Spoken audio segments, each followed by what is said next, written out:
Hello all. In previous videos we have discussed surface irrigation. Now we are going to discuss subsurface irrigation. What is subsurface irrigation? This system consists of conducting water in number of furrows or ditches underground in perforated pipelines until sufficient water is taken into the soil so as to retain the water table near the root zone. If the if the substrata if the substrata are so slowly permeable that practically no water moves through, water added may stand in the soil sufficiently for a long time, resulting on injury to the plant root due to poor aeration. In limited situations, this may be a very desirable system of irrigation. It must be used with great caution because of the danger of water logging and sand accumulation. Where irrigation water on the subsoil contains appreciable amounts of salt, subsoil irrigation is usually not advisable. Land must be carefully leveled for successful subsoil irrigation so that raising the water table will wet all parts of the field equally.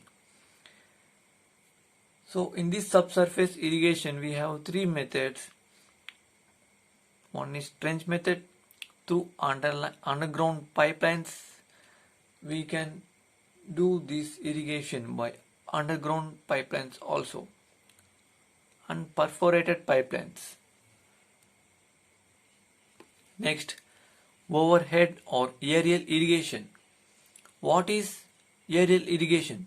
This is accomplished by pumping water from original source into the main supply line from where it is distributed to perforated pipes which operate at low pressure 80 to 120 IB per square inch and supply the water in a fairly uniform rectangular pattern.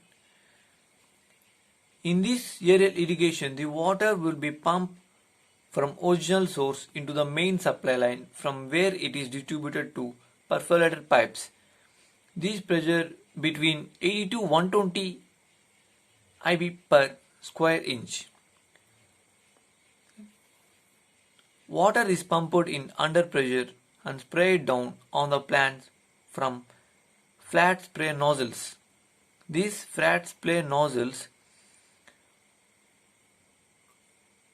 pump the water in under pressure and spray it down on the plants. Sprinkler irrigation. This is a part of content present in aerial irrigation. It is a quite useful where only small streams are available, such as irrigation wells of small capacity. Helpful in irrigation at the seedling stage when the furrowing is difficult and flooding leads to the crusting of soil. We have advantages in aerial irrigation.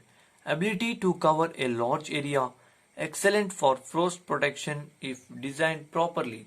And we have also disadvantages like high initial cost, difficult to work in windy location, trouble from closing of nozzles, interference in pollination process and requirement of more labors while removing or resettling.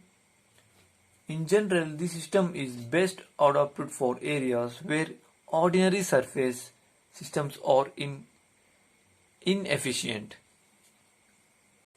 Next we are discussing about drip or trickle irrigation.